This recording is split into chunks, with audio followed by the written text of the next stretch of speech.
E la notizia tanto attesa alla fine è arrivata. Vicenza ospiterà la Dunata Nazionale degli Alpini nel 2024. Lo ha deciso e proclamato il direttivo nazionale dell'ANA riunito a Milano questa mattina. Allora, visto il ballottaggio che si è svolto tra le sezioni di Biella e la sezione di Vicenza, hanno ottenuto voti Biella 10, Vicenza 13, quindi Vicenza sarà la organizzatrice della Dunata 2024. Auguri a Vicenza e grazie a tutte le altre 3 sezioni che hanno partecipato: Viareggio, Modena e Biella.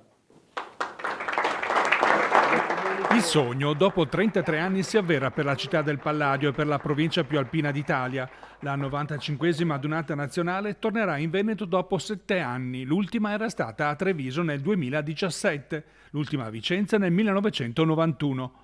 La notizia si diffonde in un battibaleno. Il sindaco, rimasto in silenzio stampa nelle ultime ore per scaramanzia, è andato subito a festeggiare con gli alpini del gruppo di Monteberico.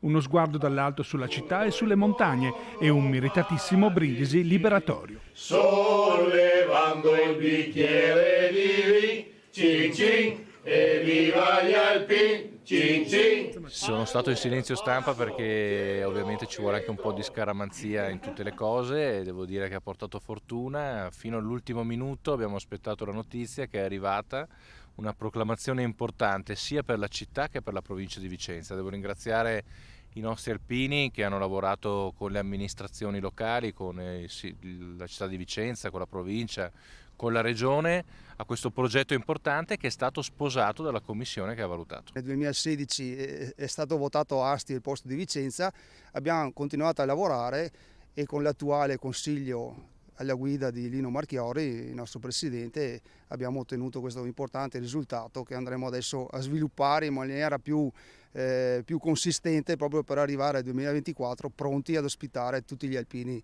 d'Italia e non solo.